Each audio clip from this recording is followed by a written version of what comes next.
Agora nós vamos para o plenário do Supremo Tribunal Federal. Vamos dar início à abertura da 17ª sessão ordinária do plenário do Supremo Tribunal Federal. A leitura da ata a sessão no plenário físico anterior. do STF, ministro Luiz Fux, Ata da presidente do STF. 16ª sessão ordinária do plenário do Supremo Tribunal Federal, realizada por videoconferência Também no plenário físico, em 2 de Carmen junho Oliveira de de Souza, 2021. assessora-chefe do plenário. Presidência do senhor De pé, ministro à Luiz direita do Fux, ministro presidente. presentes à sessão os senhores ministros Marco Aurélio, Gilmar Mendes, Ricardo Lewandowski, Carmen Lúcia, Dias Toffoli, Rosa Weber, Roberto Barroso, Edson Fachin e Alexandre de Moraes. Ausente, justificadamente, o senhor ministro Nunes Marques. Procurador-Geral da República, Dr. Antônio Augusto Brandão de Aras, e Vice-Procurador-Geral da República, Dr. Humberto Jaques de Medeiros. Abriu-se a sessão às 14h30, sendo lida e aprovada a ata da sessão anterior. Não havendo nenhuma observação, considero aprovada a ata. Senhores ministros e autoridades presentes, advogados, colaboradores, o Supremo Tribunal Federal fez divulgar no dia 7 de junho de 2021 uma nota de pesar pelo falecimento de Mozart Viana, que foi secretário da mesa da Câmara dos Deputados. O ministro-presidente lê papéis em suas mãos. E a nota que exarei em nome do Supremo Tribunal Federal, ela foi exarada nos seguintes termos. Manifesta em nome do Supremo Tribunal Federal extremo pesar pelo falecimento de Mozart Viana, que por décadas prestou serviço à sociedade no auxílio de diversos presidentes da Câmara dos Deputados. Ministro Luiz Fux, conhecido presidente em Brasília do por STF. seu imenso conhecimento do regimento, do funcionamento da Câmara, foi figura da mais alta relevância no debate das principais leis vigentes e era extremamente respeitado em todos os tribunais de cúpula.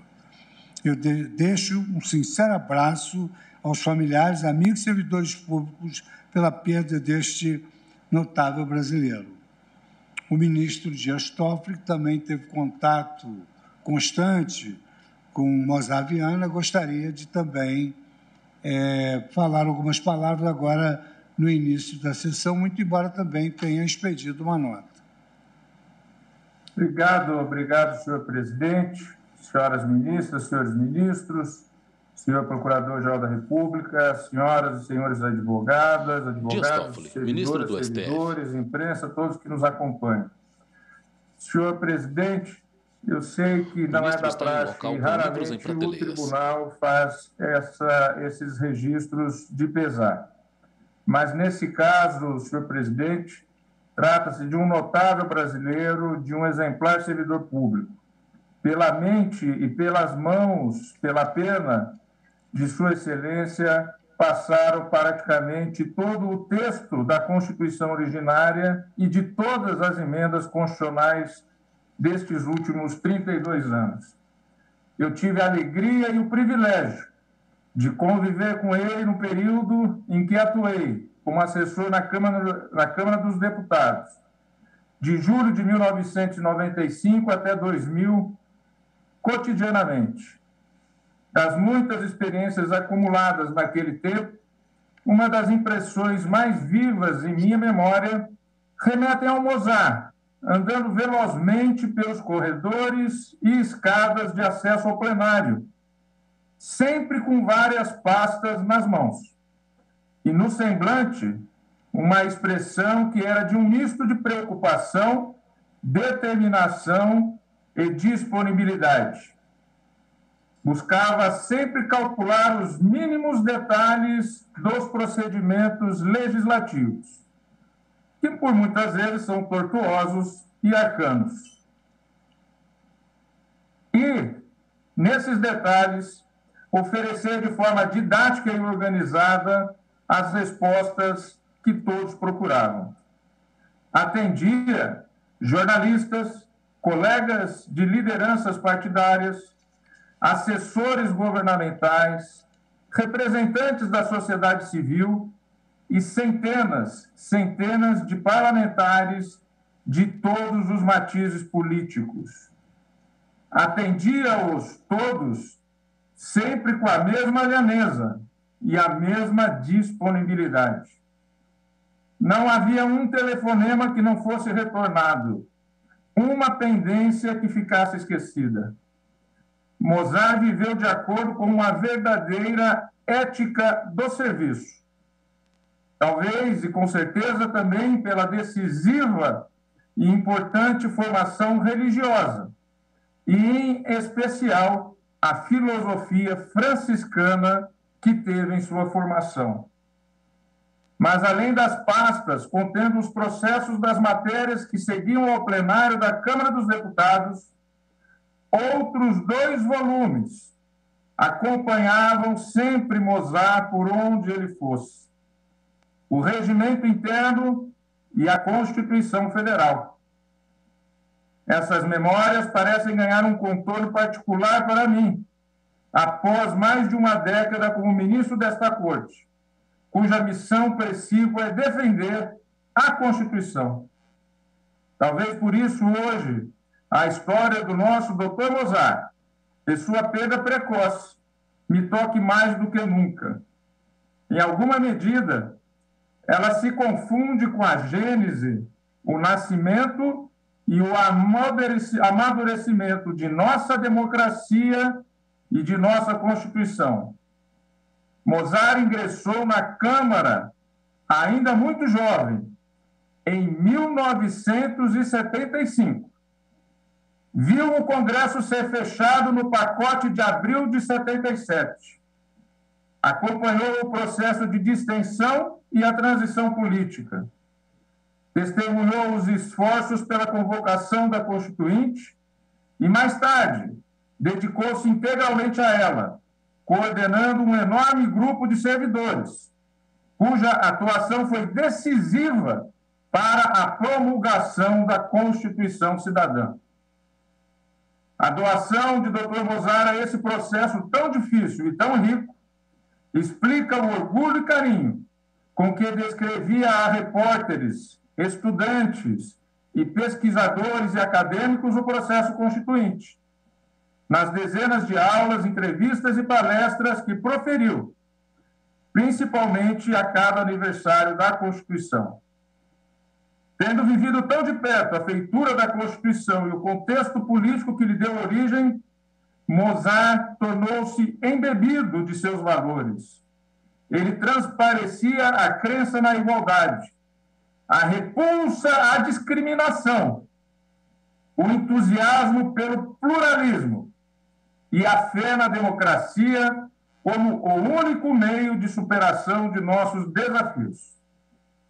Apesar de não ser um jurista de formação, era formado em letras. Ele dialogava com os textos legais, principalmente com o regimento, com enorme intimidade, esgrimindo expressões e argumentos com seus vários assessores, até se certificar que tinha em mãos a resposta correta para o problema do dia. Foram vários servidores da Câmara que, ao longo dos anos, participaram com ele desses debates. Faço questão de registrar Érgio Almeida, Francisco Cardoso, o Chico, a Isabel Flecha de Lima, Fernando Saboia, Leonardo Barbosa e Alexandra Zaban, para citar apenas alguns dos que sabem bem o quanto de tempo e energia Mozart dedicava aos problemas regimentais colocados diante dele, e qual nível de atenção e compromisso ele fazia. Congratulo a Câmara dos Deputados, que na data de ontem homenageou a vida de nosso Dr. Mozart, ao aprovar a resolução que dá seu nome à sala do gabinete da Secretaria-Geral da Mesa, imortalizando com justiça sua contribuição àquela Casa de Leis. Mozart nos orgulha. Sua vida é um grande exemplo para nós, que temos a responsabilidade de conduzir um tribunal vocacionado para a defesa da Constituição. Porque ele defendeu a Constituição com cada gesto, com cada despacho, com cada orientação que prestou aos vários e inúmeros presidentes da Câmara que assessorou, com cada explicação paciente e precisa oferecida à imprensa, com cada diálogo travado com os parlamentares e suas equipes. Defendeu a Constituição em cada suspiro. Ele testemunhou um Congresso fechado, naquele abril de 77, no início de sua carreira.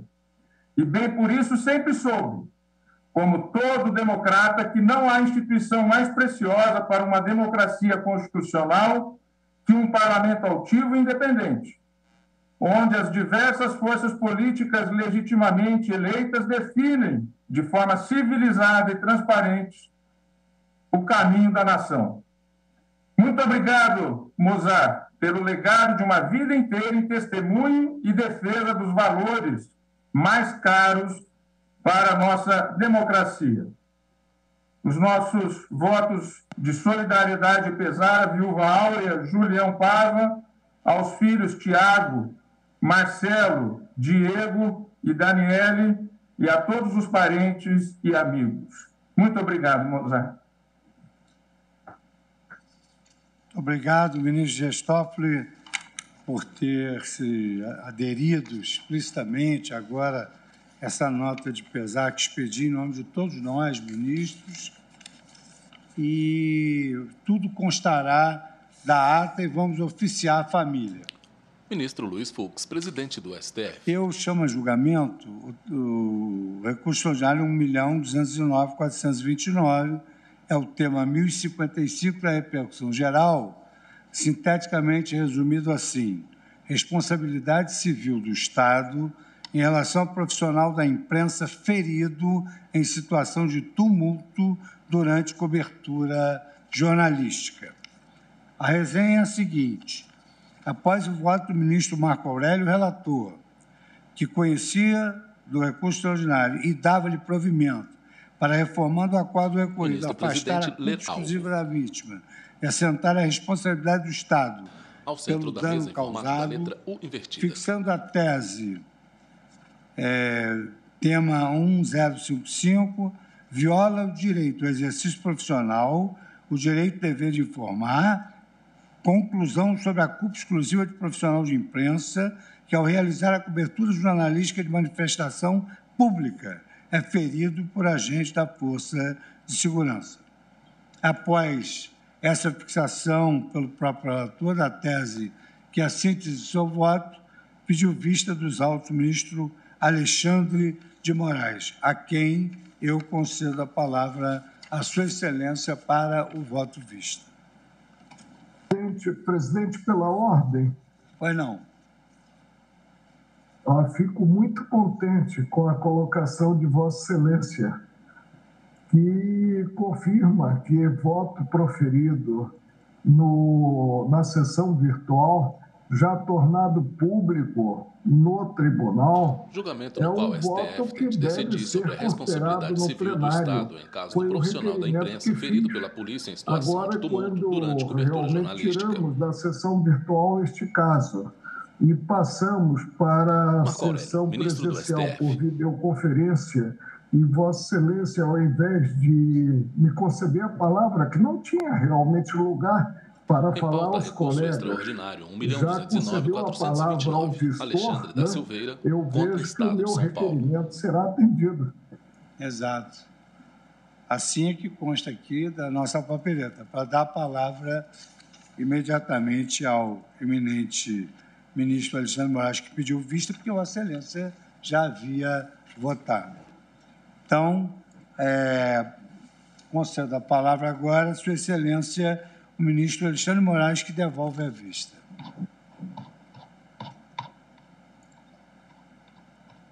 Boa tarde, presidente. Cumprimento Vossa Excelência, ministro Luiz Fux.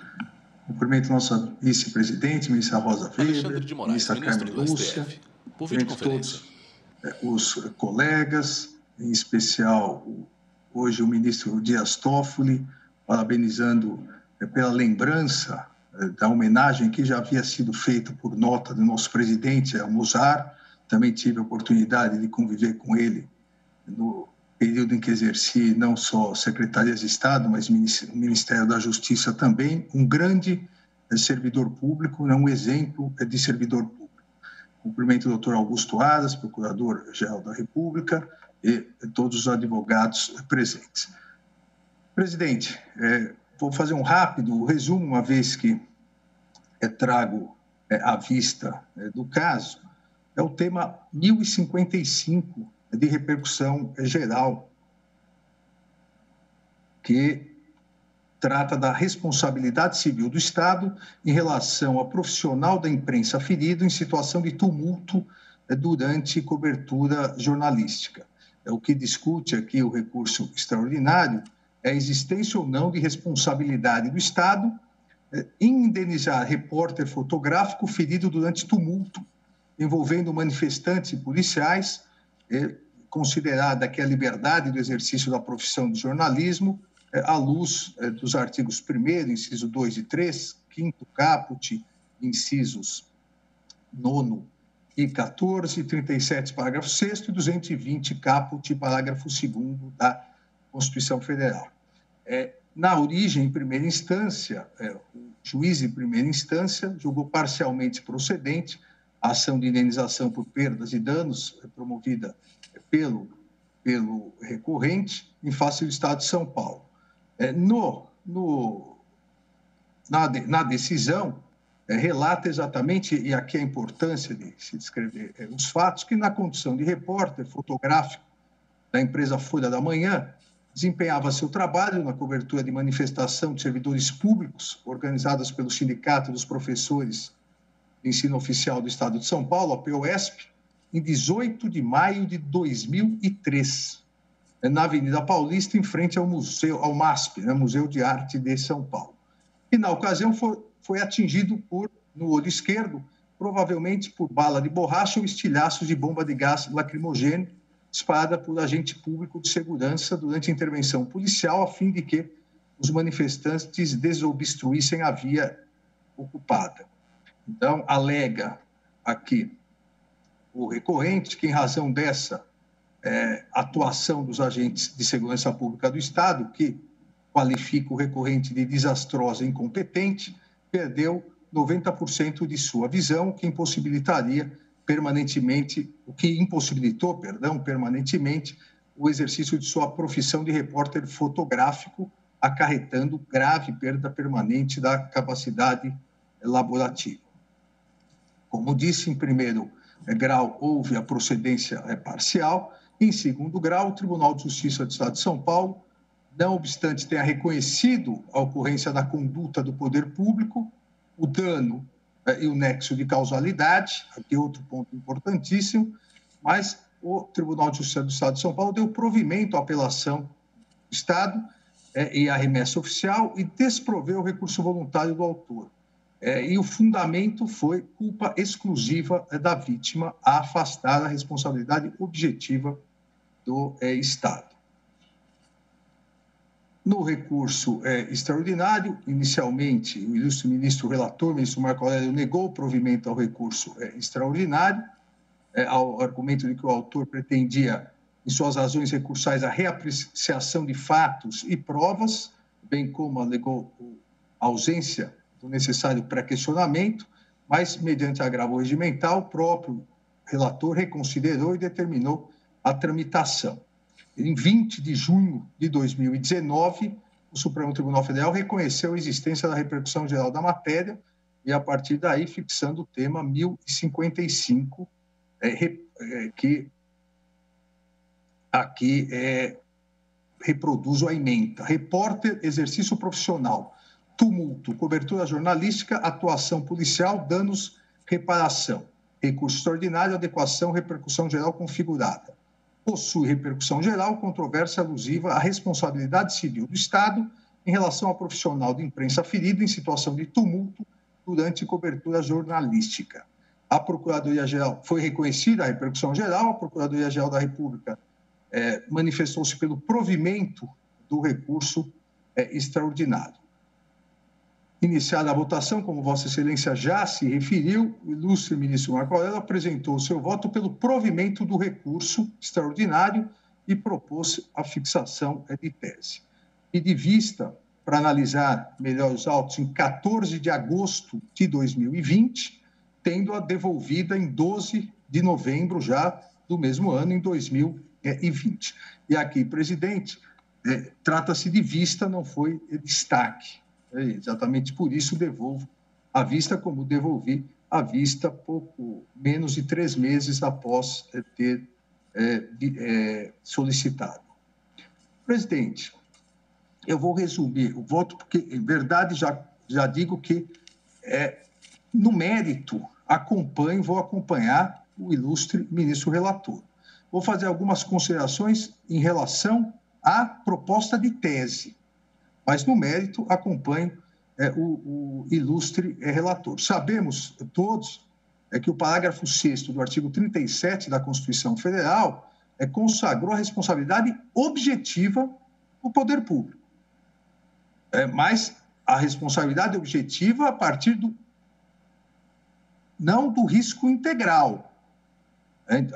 O parágrafo 6º do artigo 37 exige alguns requisitos e prevê algumas excludentes. É um grande avanço, um avanço importantíssimo, porque o Estado, no exercício das suas funções típicas, sempre que cause danos ou prejuízos aos indivíduos, como ocorreu no presente caso, um dano gravíssimo, ele gera a reparação, a obrigação de reparação. O Estado deve se submeter à responsabilidade civil, e uma responsabilidade civil que não necessite discutir se o Estado agiu com dolo ou culpa. Exatamente por isso o avanço da Constituição de 88, estabelecendo no seu parágrafo 6º do artigo 37 a responsabilidade objetiva, contra o Estado de São Paulo. Objetiva de forma que, desde que estejam presentes e configurados a ocorrência do dano, o nexo causal entre o evento danoso e a ação ou omissão do agente público, a oficialidade da conduta lesiva. Quem vota é o ministro Alexandre de Moraes. E aqui, importantíssimo para o presente caso, a inexistência de causa excludente da responsabilidade civil, força maior, caso fortuito ou comprovada culpa exclusiva da vítima, desde que julgamento de recurso que discute sobre a responsabilidade civil do Estado em caso do profissional da imprensa ferido pela polícia em situação de tumulto durante cobertura jornalística. Não há dúvida aqui que houve o dano. O dano está comprovado. Há laudos médicos comprovando o dano. Um gravíssimo dano, a perda de mais de 90% de visão.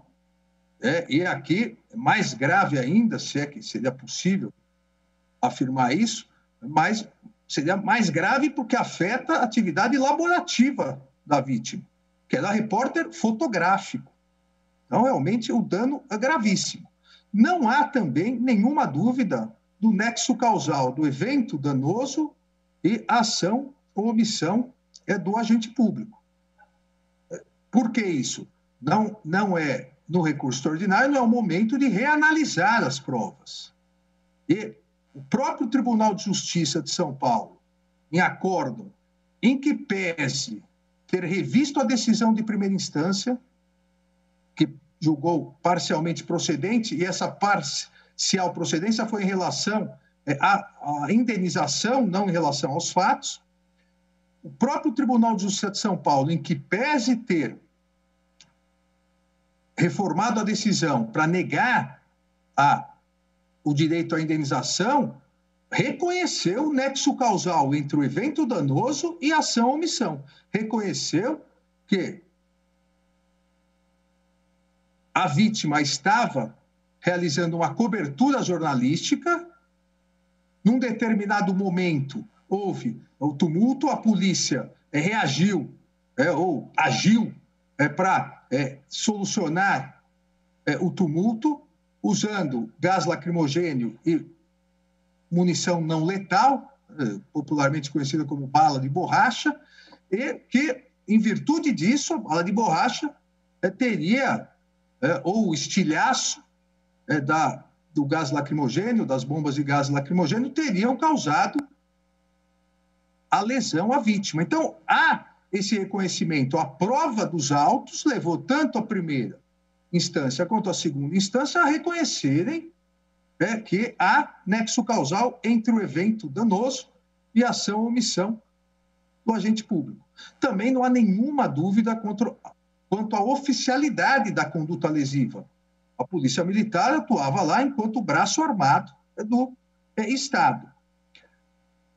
Agora, o Tribunal de Justiça apontou a existência de uma causa excludente da responsabilidade civil do Estado.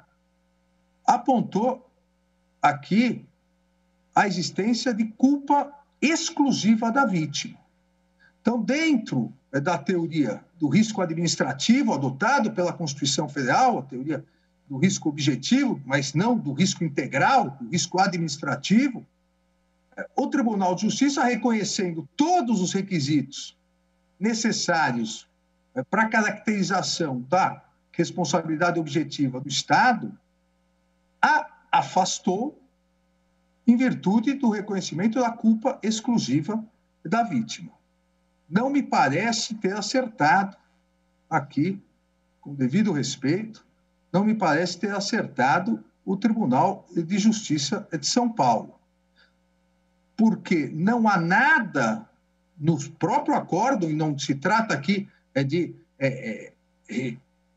reavivar e revolver as provas, o que o próprio acórdão entendeu, não há nada que aponte culpa exclusiva da vítima. A vítima estava no local exercendo a sua profissão de repórter fotográfico. A vítima foi surpreendida, assim como os demais, com a ocorrência do tumulto. A vítima não estava em um local de acesso proibido, estava no local da manifestação. A vítima não invadiu um local que anteriormente, por exemplo, a polícia tivesse barrado. Não, a vítima estava realizando dentro do exercício da sua profissão, estava realizando a sua atividade jornalística. E tudo isso é narrado no acórdão ora recorrido. No legítimo exercício da sua profissão jornalística, a vítima foi atingida ou por uma bala de borracha ou por estilhaços da bomba de gás lacrimogêneo e perdeu 90% da visão. Como não é necessário analisar dolo ou culpa do Estado, ficaríamos aqui, porque os elementos caracterizadores da responsabilidade objetiva já foram analisados e indicados pelo acórdão recorrido, ficaríamos somente na questão da culpa exclusiva da vítima. Qual a culpa exclusiva da vítima se ela estava tão somente realizando a sua atividade profissional? Não é razoável se exigir dos profissionais de imprensa que abandonem a cobertura de manifestações públicas em que haja conflito entre a polícia e os manifestantes. Veja, isso acabaria propiciando notícias incompletas, imprecisas, equivocadas. Há um risco, mas também há um risco maior se o Poder Judiciário entender que as coberturas jornalísticas não teriam nenhuma proteção nos termos indenizatórios se continuassem a realizar cobertura de manifestações públicas que eventualmente gerem conflitos. Não é aceitável, a meu ver, excluir a responsabilidade civil objetiva do Estado caso um desses profissionais que esteja legitimamente exercendo as suas funções de jornalista seja ferido em decorrência da atuação policial. Não se pode dizer que só isso é culpa exclusiva da vítima. O que o acórdão recorrido concluiu é que o fato de estar no local realizando a cobertura jornalística, só isso é culpa exclusiva da vítima. Olha, não é possível isso. Não há culpa exclusiva da vítima nessa circunstância, porque está exercendo um legítimo direito da sua profissão. Já várias vezes essa Suprema Corte afirmou e reafirmou que não existe democracia, não existe participação política, não existe a livre participação política, onde as liberdades de reunião, de expressão e de imprensa forem ceifadas, anuladas ou ameaçadas. As liberdades de reunião, de associação, de expressão, a liberdade de imprensa, todas essas liberdades constituem condições absolutamente essenciais ao pluralismo de ideias, que é um valor estruturante para o funcionamento do sistema democrático. Não é possível, pela Constituição, nem que a legislação, nem que o Poder Executivo, entendo eu, nem que o Poder Judiciário, estabeleçam mecanismos que, como disse anteriormente, anulem, restringam, ameacem o livre exercício da liberdade de imprensa. Aqui, e essa Suprema Corte também reconheceu, no RE 51961, que o jornalismo é uma profissão diferenciada, porque o jornalismo é uma profissão com estreita vinculação ao pleno exercício das liberdades de expressão e de informação. Olha, se essa Suprema Corte vier a reconhecer que um jornalista, de forma legítima, realizando uma cobertura de uma manifestação social, política, de exercício do direito de reunião, se vier a ser ferido por atuação do Estado, tão somente por estar exercendo a sua profissão, não tem direito à indenização, porque aqui se trata de culpa exclusiva da vítima, estaríamos cerceando o próprio exercício da liberdade de imprensa e lato sensu da própria liberdade de expressão. A caracterização da existência de culpa exclusiva do jornalista pede muito mais, a meu ver, do que simplesmente indicar que, olha, ele estava na manifestação, estava no meio dos manifestantes, fazendo o seu trabalho, quando o tumulto ocorreu. Então, aí é culpa exclusiva da vítima. Obviamente que não. Obviamente, a meu ver, que não. Não se trata aqui, e aqui a observação que faço já, indo para a conclusão, senhor presidente, não se trata aqui de assumir postura de responsabilização do Estado com base no risco integral. Não é isso.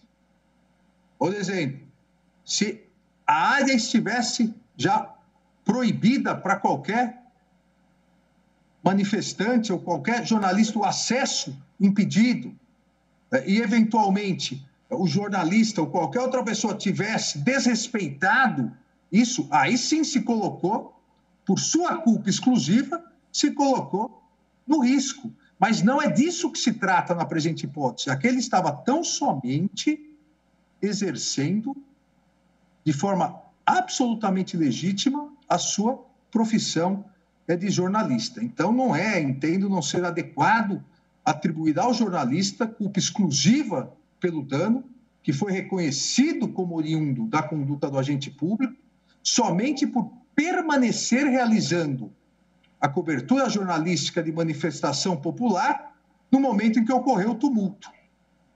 E diria eu, mesmo que ele não quisesse continuar, na hora que ocorreu o tumulto, ele não tinha para onde ir. Veja, aqui eu não diria nem que houve culpa, que houve culpa recíproca. Aqui não houve nenhuma culpa do jornalista, quanto mais culpa exclusiva. Então, no mérito do recurso extraordinário, acompanho integralmente o eminente ministro relator, dando provimento ao recurso. Faço tão somente algumas observações em relação à tese, para uma reflexão do plenário. A tese, fixada pelo ilustre relator, viola o direito ao exercício profissional, o direito e dever de informar, conclusão sobre a culpa exclusiva de profissional de imprensa que, ao realizar cobertura jornalística de manifestação pública, é ferido por agente da Força de Segurança.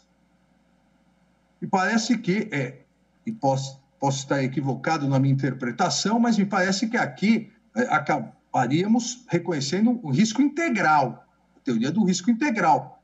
Toda vez, independentemente da análise dos fatos, toda vez não há culpa exclusiva do profissional de imprensa. Não foi isso que ocorreu e não é isso. Não foi isso que ocorreu na hipótese. Aqui realmente não houve culpa exclusiva.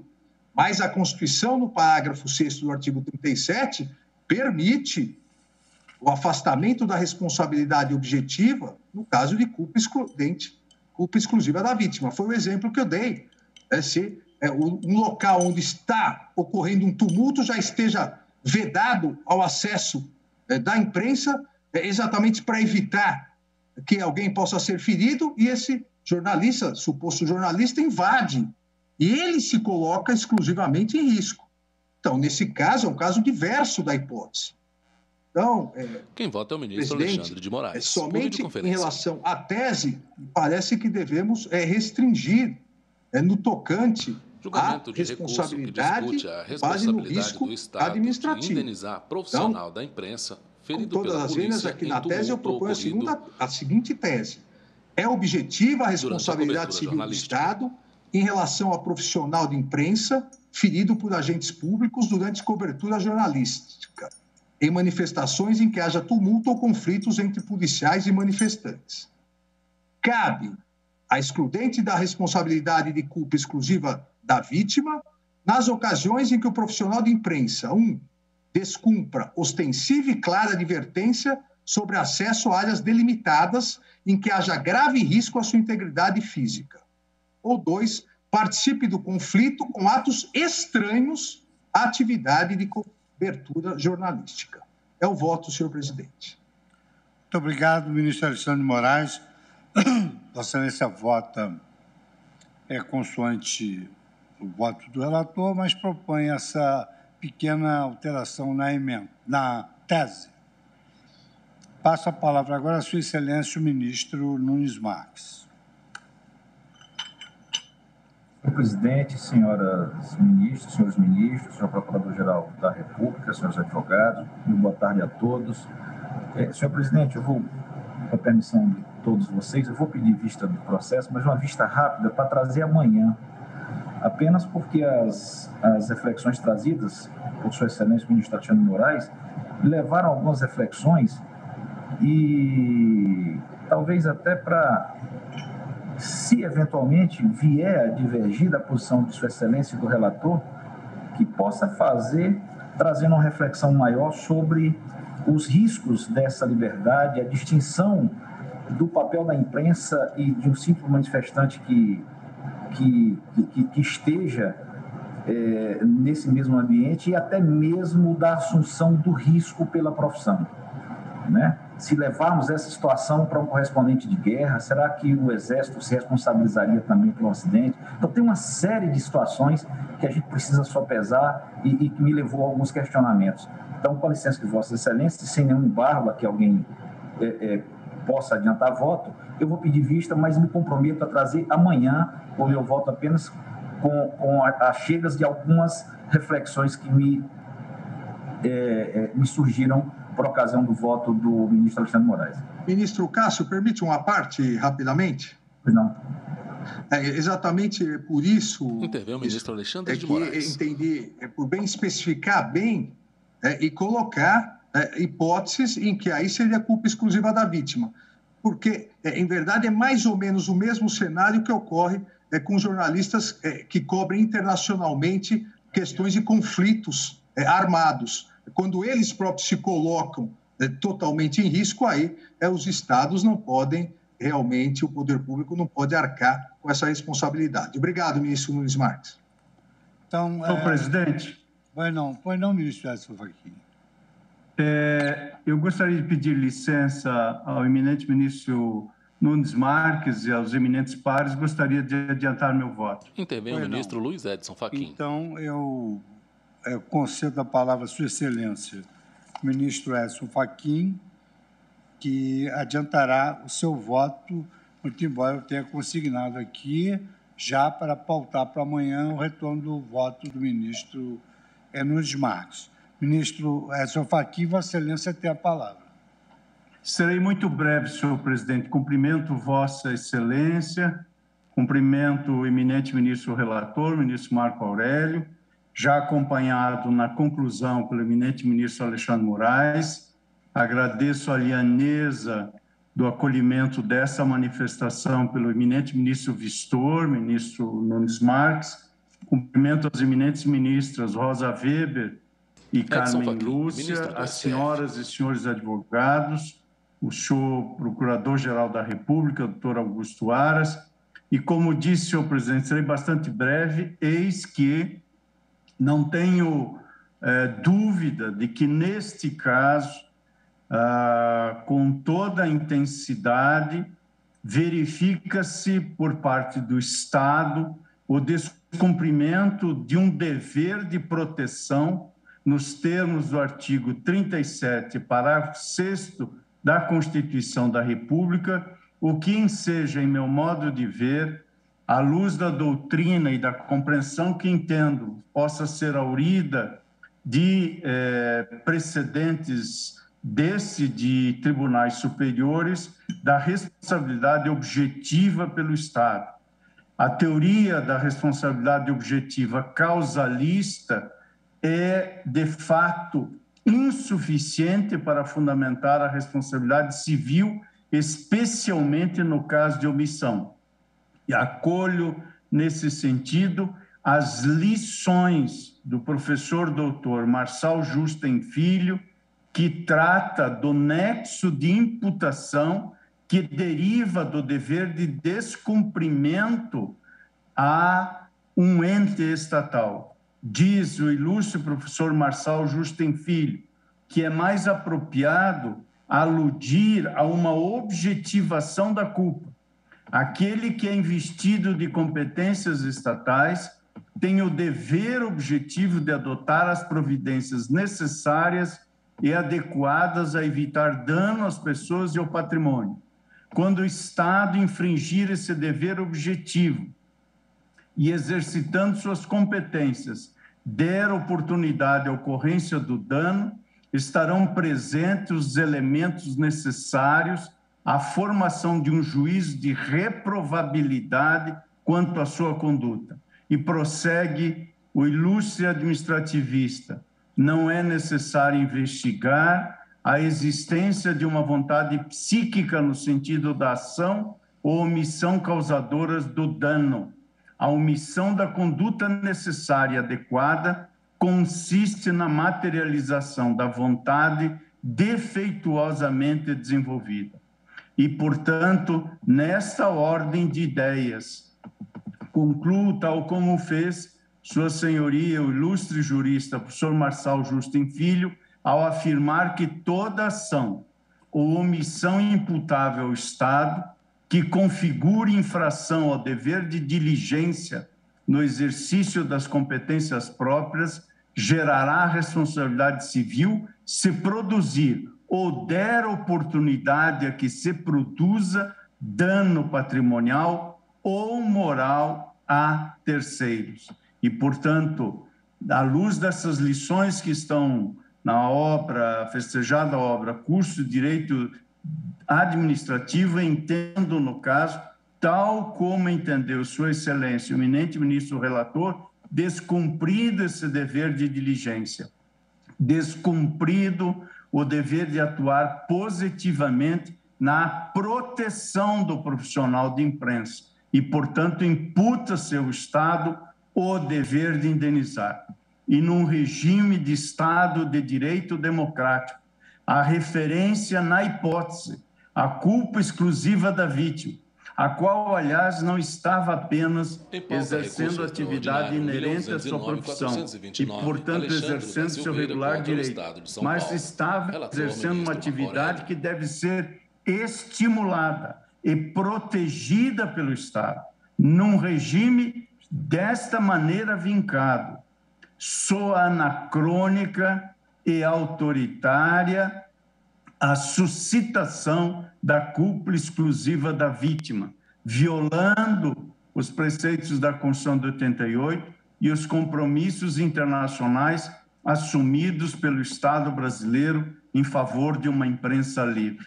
Dito isso, acompanho integralmente o eminente ministro relator para dar provimento ao recurso extraordinário e acolho integralmente os pedidos formulados no recurso extraordinário e peço licença, Sua Excelência, eminente ministro, o relator, para dissentir apenas em parte, embora subscreva sua tese, mas estou me permitindo acentuar a responsabilidade estatal e o dever de proteção ao formular a proposição segundo a qual o Estado é civilmente responsável pelo dano a profissional de imprensa ferido em situação de tumulto durante cobertura jornalística. É como voto, senhor presidente, agradecendo a atenção de Vossa Excelência e dos eminentes pares.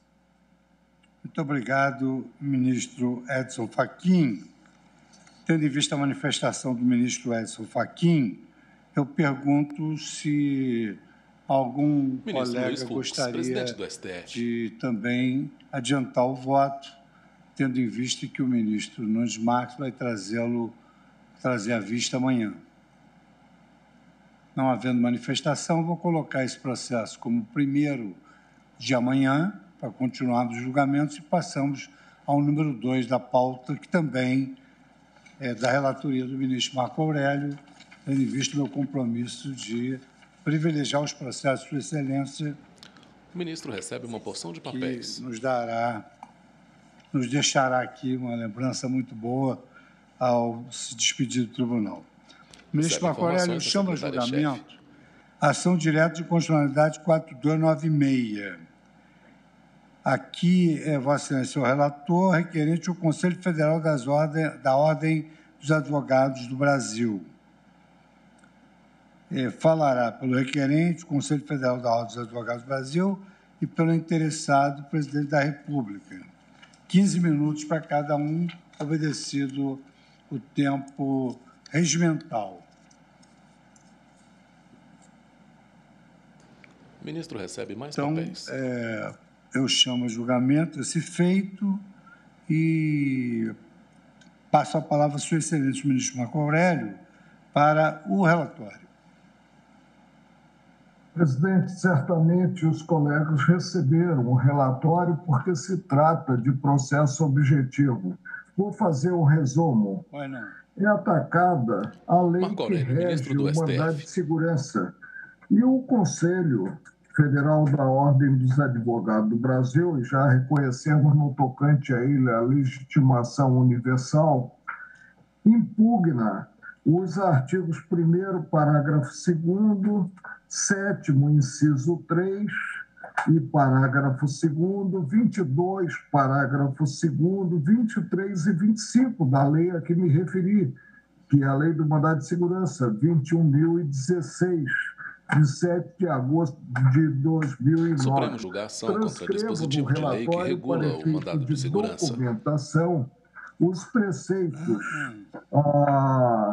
impugnados e discorre o Conselho sobre a previsão constitucional, é uma ação constitucional de envergadura maior, portanto, como é o habeas corpus, do mandado de segurança, visando a preservação, segundo sustenta, do Estado democrático de direito. Diz inadequada legislação a mitigar, minimizar I4296, requerente Conselho Federal da OAB. Comando de envergadura maior que o comando constitucional. A lei teria, portanto, na dicção do Conselho, esvaziado a ação mandamental. E digo das informações prestadas, prossigo, falo sobre as informações do presidente da República e acionei o artigo 12 da Lei de Regência da Ação Direta de Inconstitucionalidade, que é 9.868/99, para julgamento definitivo, como todos nós temos feito, né? E a Procuradoria opina pela inadmissibilidade parcial da ação quanto aos artigos 1º, 2º e 22, parágrafo 2º, levando em conta a ausência de impugnação do complexo normativo, né? É o relatório, presidente. Podemos ouvir, portanto, né, o requerente, que é o Conselho, e não sei se estarão presentes outros terceiros aí e que assomarão ou não à tribuna conforme Vossa Excelência vier a definir ante requerimento. Só para informar Vossa Excelência, ministro Marco Aurélio falará pelo requerente Conselho Federal da Ordem e a AGU. Só 2 apresentações orais, 15 minutos cada uma. Então, eu convido agora a assumir a tribuna virtual, que falará pelo requerente Conselho Federal da Ordem dos Advogados do Brasil, a doutora Bruna Santos Costa. Disporá do tempo regimental de 15 minutos. Certo, excelente. Excelentíssimo senhor ministro, presidente do Supremo Tribunal Federal, ministro Luiz Fux, excelentíssimo senhor procurador-geral da República, Augusto Aras, excelentíssimo senhor ministro Marco Aurélio, relator da presente ação direta de inconstitucionalidade, excelentíssimos senhores ministros, excelentíssimas senhoras ministras. O Conselho Federal da Ordem dos Advogados do Brasil comparece perante essa Suprema Corte para requerer que seja julgada procedente a presente ação. Essa ação foi ajuizada pelo Conselho Federal da OAB em face de dispositivos da Lei 12.016 de 2009, os quais estabeleceram limitações inconstitucionais ao uso do Instituto do Mandado de Segurança. É o que ocorre com o parágrafo 2º do artigo 1º da Lei 2016 de 2009, o qual prevê o não cabimento do remédio constitucional contra atos de gestão comercial praticados pelos administradores de empresas públicas, de sociedade de economia mista e de concessionárias do serviço público. Ocorre que o texto constitucional assegura o cabimento do mandado de segurança como instrumento de ataque contra atos ou condutas ilegais atribuídas ao poder público, pela tribuna virtual, à autoridade pública, oral, ou seja, aquelas pessoas Bruna investidas Santos diretamente em função pública, quanto a atos e condutas de agentes de pessoas públicas, ainda que privadas por função delegada, isto é, no exercício de funções que originariamente pertencem ao poder público. Supremo julga a Desse ação modo, contra o dispositivo da lei que regula indicado não o mandado de poderia segurança, restringir o campo de ADI incidência do remédio 4296, constitucional quando a requerente Constituição Conselho Federal Federal da assim não OAB. fez. Ao fazê-lo, o dispositivo indicado ofendeu o artigo 5º, inciso 69 da Constituição. Ainda em momento algum, pode o legislador introduzir assuntos que limitam a eficácia máxima da ação mandamental, sobretudo porque retira do campo de atuação do Poder Judiciário a possibilidade de apreciação de lesão ou ameaça a direito, quando se trata de atos de gestão comercial, o que importa em vulneração aos artigos 2º e 5º, inciso 35 da Carta da República. O artigo 7º, inciso 3º da Lei 2016, por sua vez, faculta ao juiz condicionar o deferimento da liminar ao pagamento pelo impetrante de caução, fiança ou depósito com o objetivo de assegurar o ressarcimento à pessoa jurídica. Contudo, esse dispositivo incorre em inconstitucionalidade na medida em que restringe o postulado constitucional do acesso à jurisdição, ao condicionar a concessão de liminar à prestação de caução, fiança ou depósito. É dizer, para a concessão de liminar, basta a relevância do fundamento e o risco de prejuízo irreparável para que o judiciário possa salvaguardar o direito líquido e certo do impetrante. Percebe-se, pois, que não se admite a imposição por parte de normas infraconstitucionais de limitações ao exercício dos direitos e garantias fundamentais, a exemplo da utilização do mandado de segurança, em respeito, sobretudo, ao princípio da separação de poderes e do acesso à jurisdição. Além das inconstitucionalidades apontadas, a legislação impugnada proibiu expressamente a concessão de liminar que tenha por objeto a compensação de créditos tributários, a entrega de mercadorias e bens provenientes do exterior, a reclassificação ou equiparação de servidores públicos e a concessão de aumento ou extensão de vantagens ou pagamentos de qualquer natureza. Nesses casos, o legislador, contudo, estabeleceu restrição desarrazoada e inconciliável com o remédio constitucional, cuja consequência prática mitiga a possibilidade de concessão de liminar e retira do Instituto a sua máxima eficácia, incorrendo, pois, em manifesta vulneração aos artigos 2º, por ingerir na esfera do Poder Judiciário e, assim, quebrar o princípio da separação dos poderes, bem como por ofender a própria garantia fundamental do mandado de segurança e do acesso à jurisdição, nas formas do incisos 35 e 69 do artigo 5º da Carta Maior.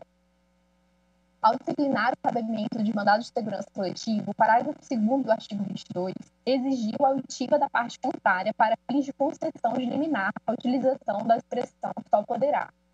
Desse modo, há a minimização da máxima efetividade garantida pelo texto constitucional ao mandado de segurança. Isso porque a vedação ora positivada é intolerável, uma vez que o prazo de 72 horas, em determinadas hipóteses, pode ser fatal para o direito dos impetrantes. e a providência reclamada nesses casos ou é imediata ou não terá serventia alguma. O que não se admite, no entanto, é a restrição à imposta na expressão só poderá, quando retira do julgador a possibilidade de resguardar as situações de perecimento do direito, em flagrante violação ao postulado da separação dos poderes, conforme o artigo 2º da Constituição. De idêntica forma, tal expressão reduz o acesso à jurisdição às situações onde o risco de lesão grave ou de difícil ou impossível reparação se mostra evidente, haja vista que a condicionante só poderá impõe ao magistrado a oitiva inexorável da parte contrária, prejudicando e reduzindo a máxima efetividade conferida ao mandado de segurança pelo Constituinte. O artigo 23 da Lei 2016 de 2009 traz restrição intolerável em relação ao inciso 69 do artigo 5º da Constituição Federal, pois a legislação infraconstitucional está retirando do acesso à jurisdição atos ilegais ou abusivos quando praticados há mais de 120 dias, em hipótese que nem mesmo a Constituição Federal limitou a utilização do remédio condicional. Forçoso é, portanto, o reconhecimento da inconstitucionalidade do artigo 23 da Lei nº 2016, na medida em que impôs restrição incompatível com a máxima efetividade advinda do mandado de segurança, além de impor limitação não prevista nem mesmo pelo Constituinte originário. Por fim, a previsão do artigo 25 da Lei nº 2016 de 2009 exclui a possibilidade de condenação em honorários de sucumbência. É inconstitucional por ofender a literalidade do artigo 133 da Carta Maior, posto que a advocacia é indispensável à administração da justiça e a condenação do vencido na verba sucumbencial é consequência natural e inexorável de toda e qualquer lite. Desse modo, o Conselho Federal da Ordem dos Advogados do Brasil requer que seja declarada a inconstitucionalidade do parágrafo 2º do artigo 1º, do inciso 3º e parágrafo 2º do artigo 7º, do parágrafo 2º do artigo 22, do artigo 23 e do artigo 25, todos da Lei nº 12.016 de 2009, ou a caso não atendido o pleito, seja conferida interpretação conforme a Constituição Federal de 88, de modo a impedir seja esvaziado o direito e a garantia fundamental do mandado de segurança na sua máxima eficácia, evitando que seja ele medida inócua a proteção dos jurisdicionados contra atos ilegais ou abusivos advindos de autoridade pública. Muito obrigada. Agradeço a manifestação da doutora Bruna Santos Costa pela Ordem dos Advogados do Brasil e agora falará pela parte interessada, Presidência da República, a doutora Isabel Wigson Nogueira de Andrade, secretária-geral de Contencioso da AGU. Excelentíssimos senhor ministro-presidente, senhor relator, ministro Marco Aurélio, senhoras ministras, senhores ministros, senhor procurador-geral da República, doutora Bruna, advogada do requerente, doutora Carmen Lilian, assessora-chefe do plenário. A ação direta sob julgamento suscita a inconstitucionalidade de dispositivos da Lei do Mandado de Segurança, a Lei Federal número 12.016 de 2009. Argumenta o requerente que o diploma legal teria estabelecido severas limitações ao uso do mandado de segurança, violando a Constituição. O mandado de segurança é um dos mais relevantes instrumentos de defesa de direitos em nosso ordenamento jurídico e o seu exercício não poderia prescindir da edição de uma lei regulamentadora.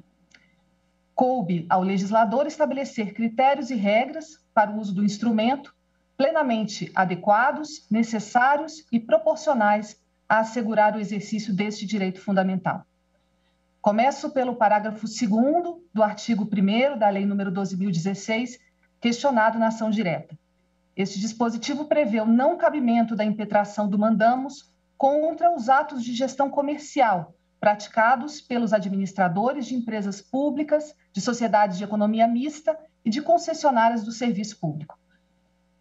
A regra em questão está devidamente amparada na própria finalidade constitucional do mandado de segurança, especificamente concebido em face de ato ou omissão de autoridade pública ou agente de pessoa jurídica no exercício de atribuições públicas.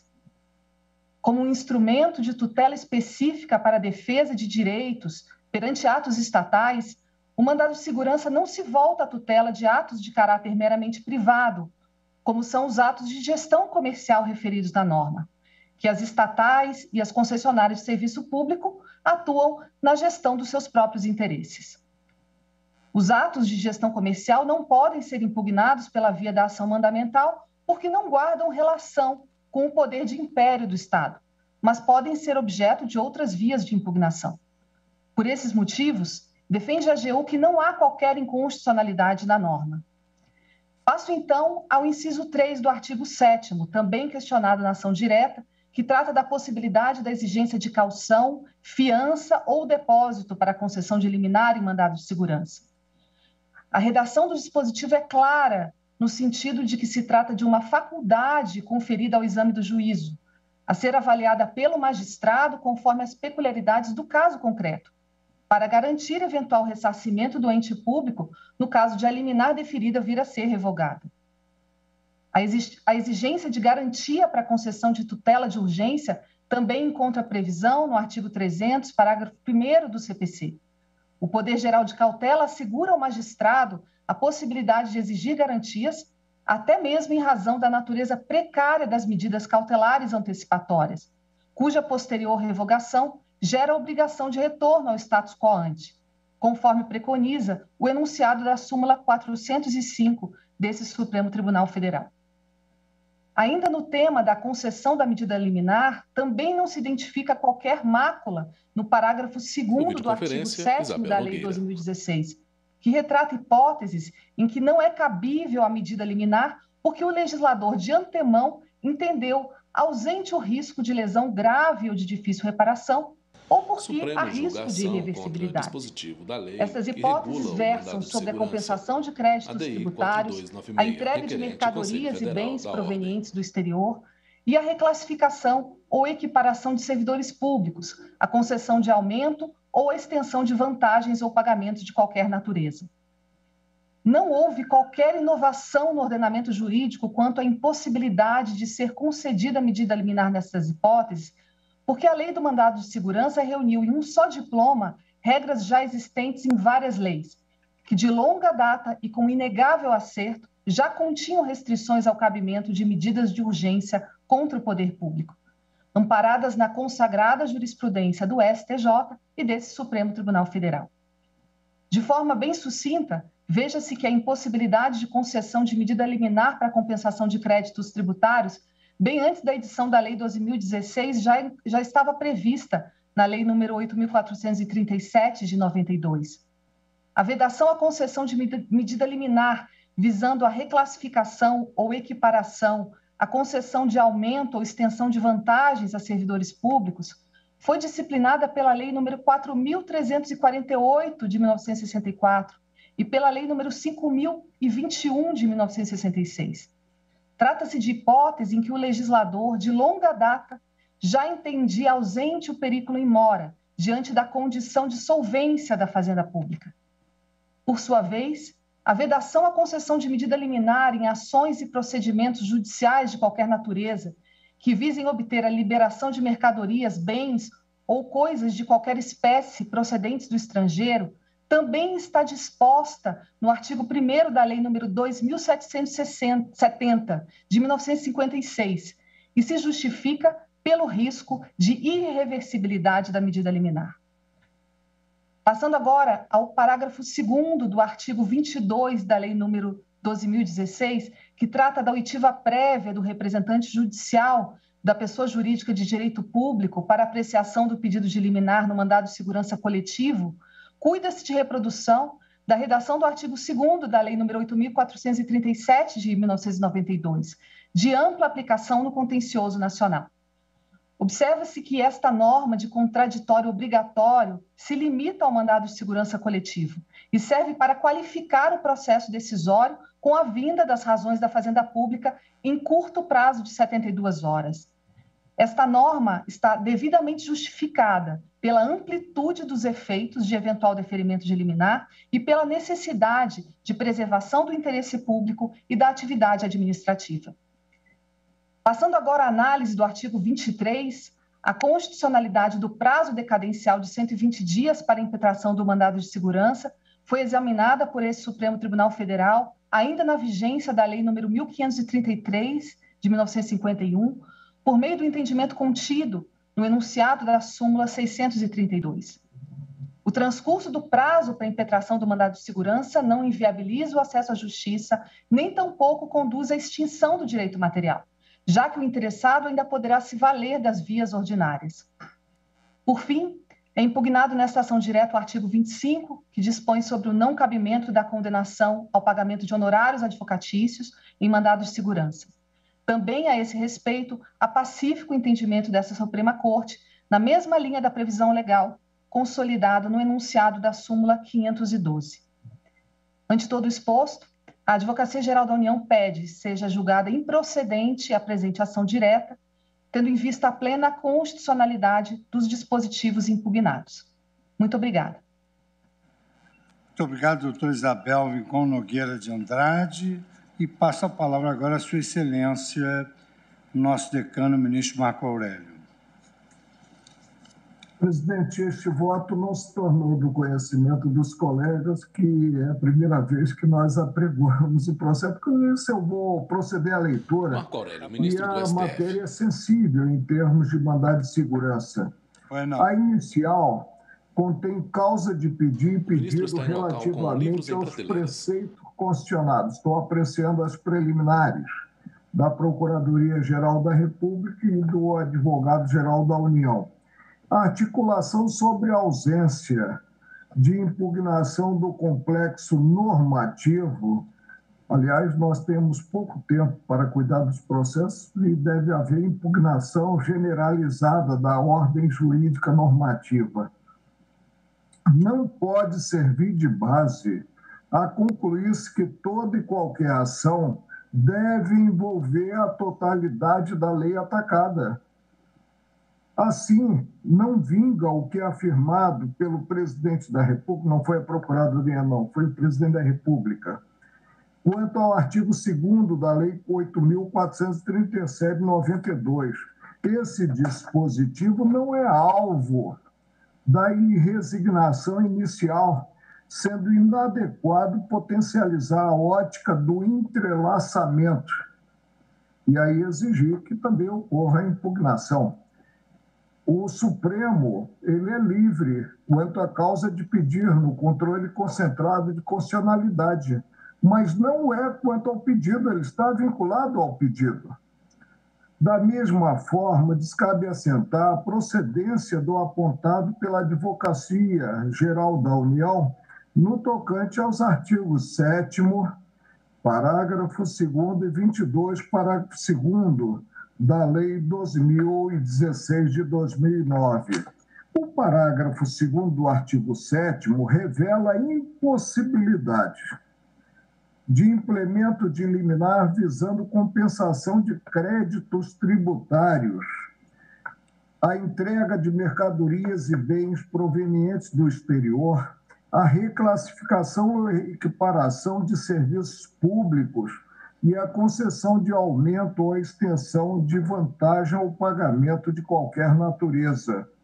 O parágrafo 2º do artigo 22 prevê que tutela de urgência em mandado de segurança coletivo somente pode ser deferido uma vez estabelecido o contraditório, ou seja, após audiência de representante judicial da pessoa jurídica de direito público, que deverá pronunciar-se em 72 horas.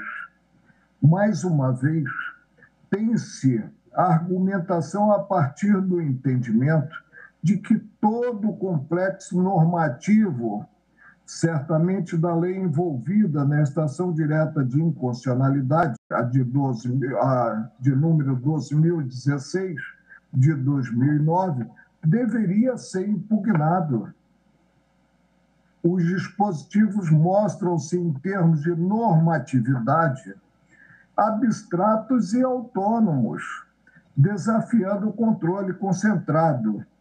O artigo 1º, parágrafo 2º, em relação ao qual a Procuradoria-Geral da República tem como inadmissível a ação, versa o não cabimento do mandado de segurança contra os atos de gestão comercial praticados pelos administradores de empresas públicas, de sociedade de economia mista e de concessionárias de serviço público. Verifica-se normatividade abstrata e autônoma, sendo impróprio concluir pela inviabilidade do crivo mediante a ação ajuizada, que é a ação direta de inconstitucionalidade. Cumpre afastar o articulado pela Procuradoria relativamente ao parágrafo 2º do artigo 22, levando em conta o versado em preliminar da Advocacia Geral da União. Cabe examinar a harmonia ou não do preceito com a Constituição. Por isso, eu estou rejeitando as preliminares suscitadas, presidente. Posso ir adiante? Pode ir adiante, ministro Marco Aurélio.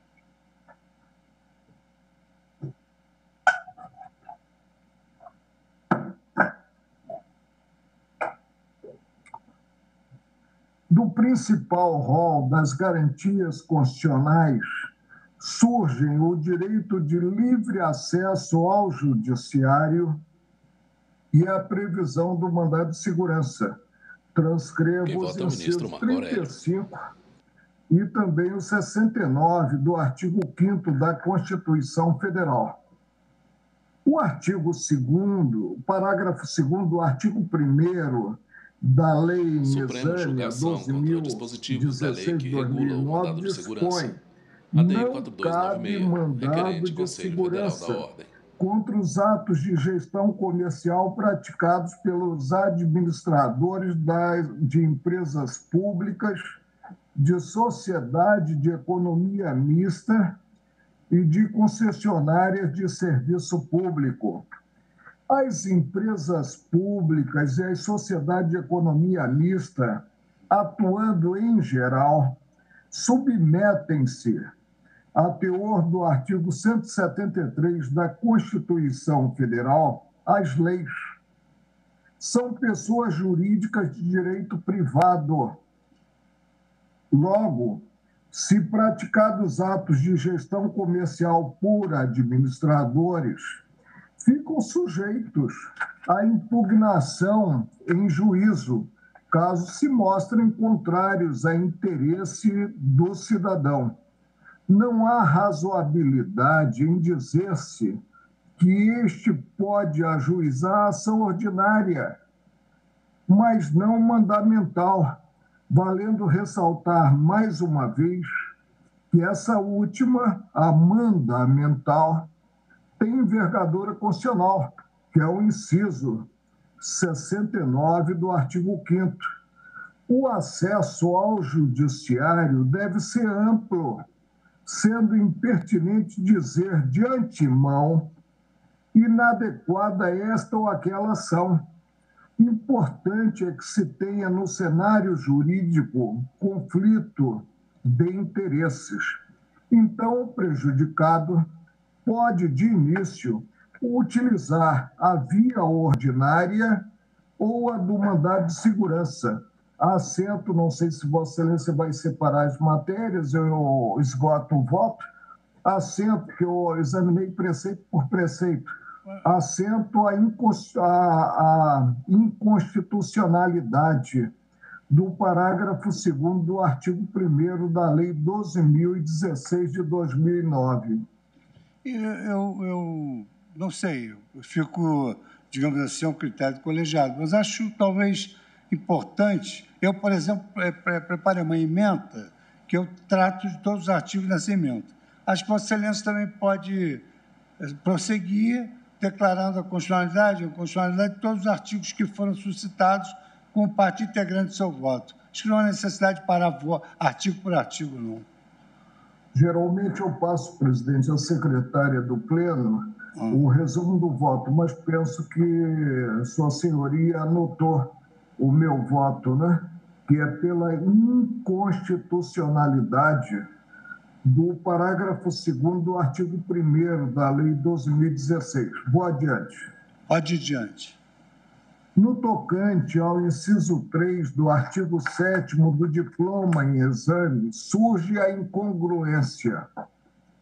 Submete-se o pedido ao Estado juiz e exige-se daquele alegadamente prejudicado em certo direito que, para alcançar pronunciamento favorável, preste caução, fiança ou faça depósito, o que previsto não só esvazia o direito ao acesso ao judiciário, como também mitiga a importância do Estado juiz, condicionando a ônus indevido o alcance à decisão favorável. Possível ressarcimento deve ser buscado pela pessoa jurídica mediante instrumental próprio, não cabendo estabelecer como condição ao exercício da ação mandamental a segurança do juízo a ser implementada pelo autor. Declaro inconstitucional a expressão, sendo faculdade do juiz exigir do impetrante caução, fiança ou depósito com o objetivo de assegurar o ressarcimento à pessoa jurídica contida no inciso 3 do artigo 7º da Lei 12.016 de 2009. Acolho, portanto, o pedido inicial formalizado. A resignação segue direcionada ao parágrafo 2º do artigo 7º. Verifica-se a um só tempo a mitigação do mandado de segurança, afastando certos objetivos e a colocação em segundo plano do primado do judiciário da atuação do Estado juiz. A este cabe examinar o pedido formulado e, ante o arcabouço normativo, concluir pela adequação ou não da tutela de urgência, pouco importando o sentido desta. O preceito da Fazenda Pública, tratamento preferencial, incompatível com o Estado Democrático de Direito, relegando a inocuidade possível direito líquido e certo a ser examinado pelo julgador daquele que se diga prejudicado por um ato público, assento à inconstitucionalidade do parágrafo 2º do artigo 7º da Lei 12.016 de 2009. A cabeça do artigo 22 não contém previsão incompatível com a Constituição Federal, no que disciplina o alcance da coisa julgada quanto ao mandado de segurança coletivo, impetrado na forma do inciso 70 do artigo 5º da Carta da República. Atuando órgão de classe, o pronunciamento judiciário se faz na extensão dos substituídos, ou seja, dos integrantes da categoria. Não é o fato de ser coletivo que gera um processo objetivo. O processo, mesmo com a nomenclatura mandado de segurança coletivo, é subjetivo. E a associação, evidentemente, representa aqueles que congrega. O parágrafo 2º versa que a liminar somente pode ser implementada após audiência do representante judicial da pessoa jurídica de direito público, que deverá se pronunciar no prazo de 72 horas. O preceito contraria o sistema judicial alusivo à tutela de urgência. Se esta surge cabível no caso concreto, é impertinente, sob pena de risco do perecimento do direito, estabelecer contraditório, ouvindo-se antes de qualquer providência o patrono da pessoa jurídica, conflita com o acesso ao judiciário para afastar lesão ou ameaça de lesão a direito. Tenho como inconstitucional o artigo 22, parágrafo 2º da Lei 12.016 de 2009.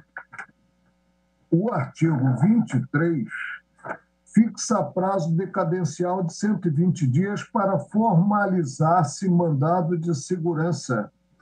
Há de buscar-se a unidade do sistema. O cidadão conta com o quinquênio para acionar a administração pública. Não é razoável estabelecer-se para a impetração período diverso, estranho à ordem jurídica, à disciplina constitucional.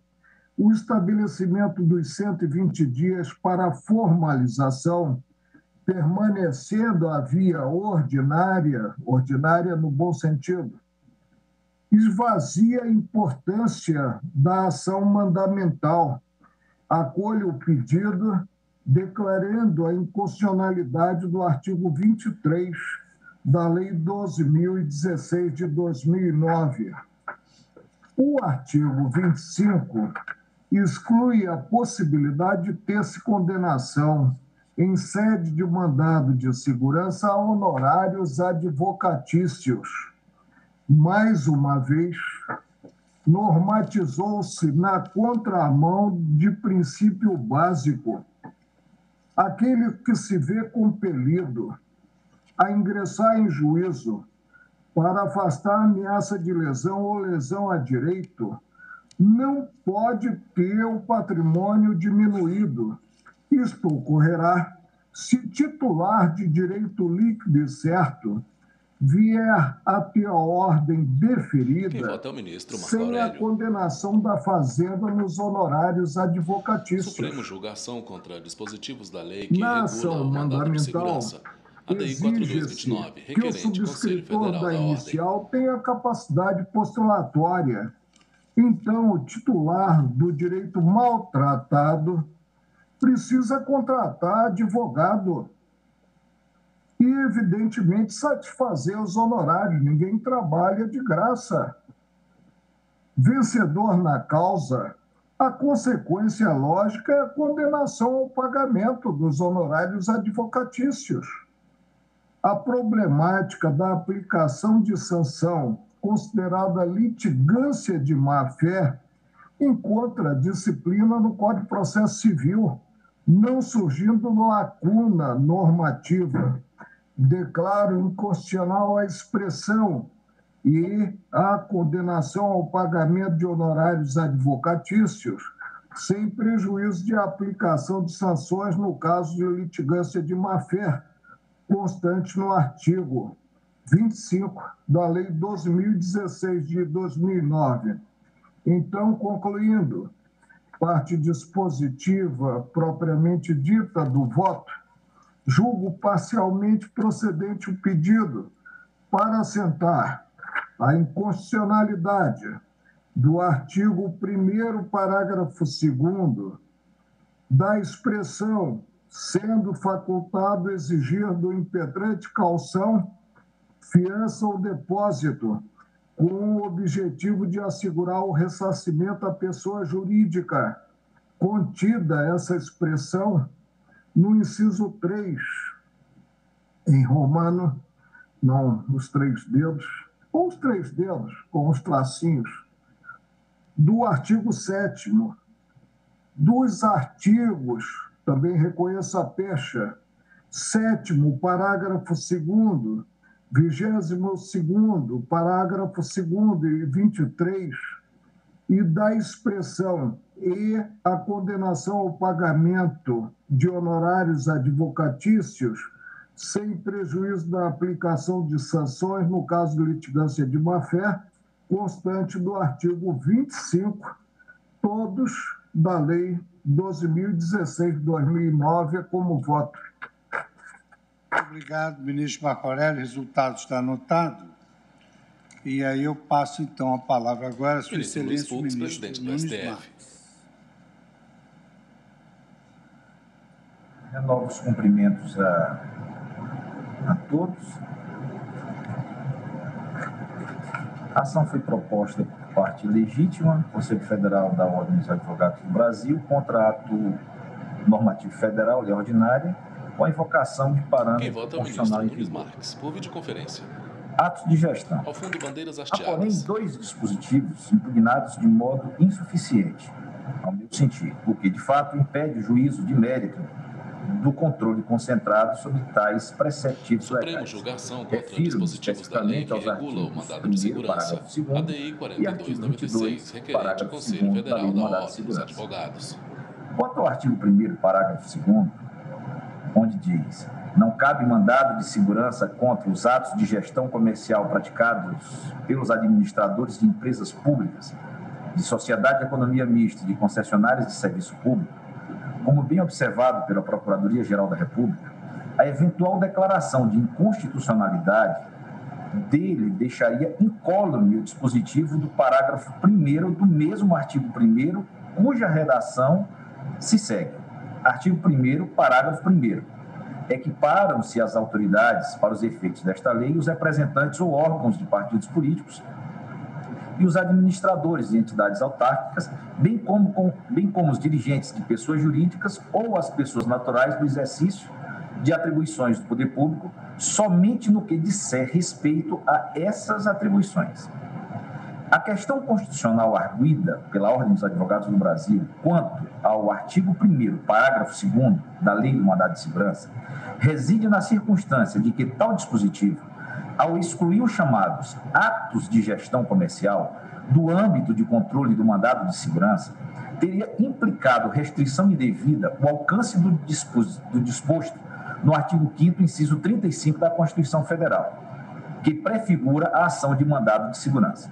Sucede que o parágrafo 1º do artigo 1º também chega a idêntico resultado, pois afirma que os dirigentes de pessoas jurídicas no exercício de atribuições do poder público podem ter os seus atos contrastados pela via do mandado de segurança apenas no que, abro aspas, disser respeito a essas atribuições, fecho aspas.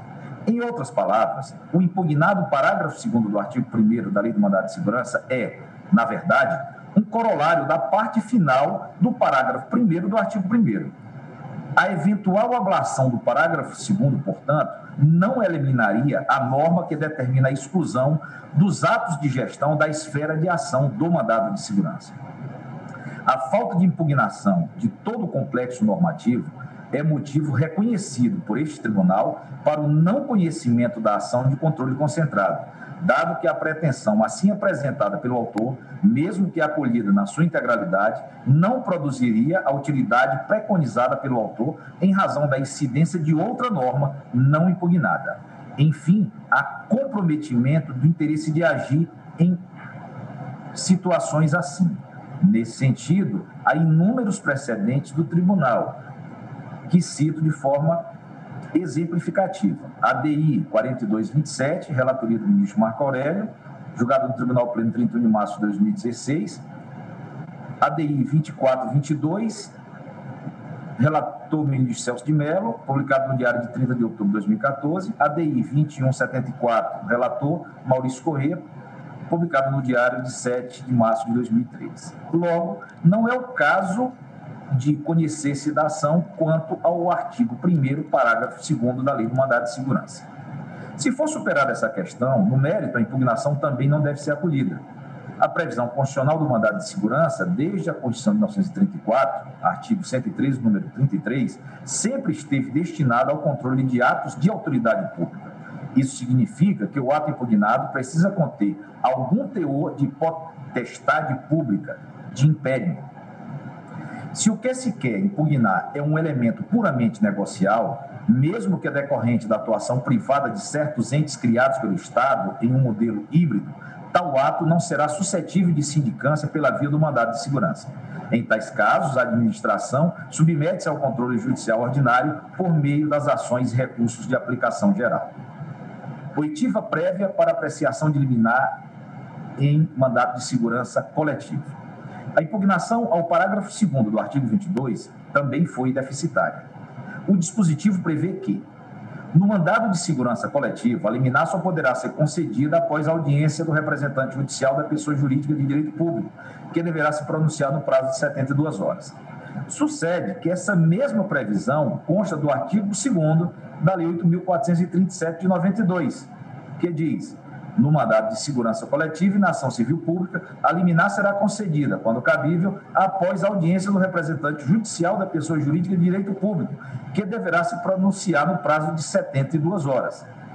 Como tal disposição não foi atacada nesta ADI, o eventual acolhimento da pretensão aqui deduzida seria inócua, pois deixaria em vigor ainda texto legal praticamente idêntico. Por isso, a ação não merece ser conhecida quanto a tal dispositivo. E mesmo que se superasse esse ponto, é certo que a regra em questão não apresenta qualquer inconstitucionalidade. O legislador não denegou proteção judiciária a nenhuma pretensão, mas apenas conformou o remédio jurisdicional, em casos nos quais a tutela provisória pode atingir um grande número de pessoas, à prévia oitiva da pessoa de direito público interessada. Ou seja, o legislador deu um maior peso ao contraditório prévio, artigo 5º, inciso 55 da Constituição Federal, na situação prefigurada, o que se mostra perfeitamente razoável, haja visto o alcance da persecução de uma tutela provisória eventualmente deferida nas ditas circunstâncias. Exigência de contracautela. Artigo 7º, inciso 3 da Lei 2016/2009 dispõe que: ao despachar inicial, o juiz ordenará, inciso 3, que se suspenda o ato que deu motivo ao pedido, quando houver fundamento relevante do ato impugnado puder resultar a ineficácia da medida, caso seja finalmente deferida, sendo facultado e exigido do impetrante caução, fiança ou depósito, com o objetivo de assegurar o ressarcimento à pessoa jurídica. O autor sustenta que a exigência de contracautela seria inconstitucional. Contudo, tal exigência, que é uma faculdade atribuída ao juiz, visa resolver situações complexas, nas quais o magistrado perceba plausibilidade jurídica no pedido inicial, porém, ao mesmo tempo, estime riscos relevantes de reversibilidade do provimento provisório. A tutela jurisdicional provisória, por sua própria natureza precária, precisa mesmo contar com poderes relativamente discricionários para o juiz, porquanto a concessão desse tipo de medida se dá por meio de cognição incompleta. O processo ainda não terá cumprido todo o seu ciclo de desenvolvimento quando o juiz resolve a questão da tutela provisória. Daí porque ela não é ainda tutela jurisdicional, tal de corte. O contexto fático pode deixar o juiz em dúvida sobre a conveniência ou não do deferimento da medida. E, como a urgência impõe que se decida logo, mesmo em dúvida, o magistrado, então, precisa ter algum mecanismo para assegurar-se de que, caso seja convencido da tese contrária, haverá meios de reconstituir o estado de fato anterior à tutela provisória. A contracautela, na verdade, amplia as possibilidades da tutela provisória, pois, na sua ausência, de certo, a única solução consistente seria o indeferimento. Não vislumbra, portanto, nenhuma inconstitucionalidade no artigo 7º, inciso 3 da Lei do Mandado de Segurança. Vedação da liminar, parágrafo 2º do artigo 7º. Não será concedida medida liminar que tenha por objeto a compensação de créditos tributários, a entrega de mercadorias e bens provenientes do exterior, a reclassificação e equiparação de servidores públicos e a concessão de aumento ou extensão de vantagens ou pagamento de qualquer natureza. As restrições às medidas liminares ou tutelas provisórias em geral, no âmbito das ações civis, é antiquíssima no Brasil e se foi constituindo, por obra do legislador, por meio da observação dos efeitos dessas decisões sobre certas situações de fato. Quanto à entrega de mercadorias provindas do exterior, por exemplo, desde os anos de 1950, que se tem lei proibindo a concessão de liminar, Lei 2.770 de 56, no seu artigo 1º. Essas leis têm sido aplicadas ao longo do tempo sem prejuízos para os jurisdicionados. É que o legislador pode mesmo ajustar, em termos procedimentais, a tutela jurisdicional. Ao impedir a concessão de tutela provisória para esses casos, repito, com base em vasta experiência histórica, o legislador não denega a própria tutela jurisdicional, que continua podendo ser deferida em termos definitivos, mas apenas limita a atuação por meio de provimentos precários. O Supremo Tribunal Federal, no julgamento da ADC número 4, relator ministro Sidney Sanches, julgada em 10 de novembro de 1997, apreciou amplamente essa matéria e admitiu como possível a restrição legal à concessão de tutela provisória. No caso, era a então nova antecipação de tutela. Assim, e verificando que as hipóteses legais já são amplamente conhecidas e tratadas dessa maneira há várias décadas, 1. Compensação de créditos tributários. 2. A entrega de mercadorias e bens provenientes do exterior.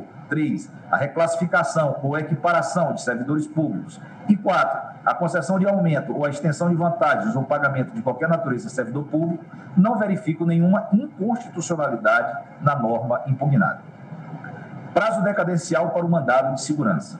Quanto ao prazo decadencial para ajuizamento de mandado de segurança, sem maiores delongas, observo que a jurisprudência deste tribunal já se cristalizou em súmula, que prevê como constitucional tal solução legislativa. Súmula 632. É constitucional lei que fixa o prazo de decadência para impetração de mandado de segurança.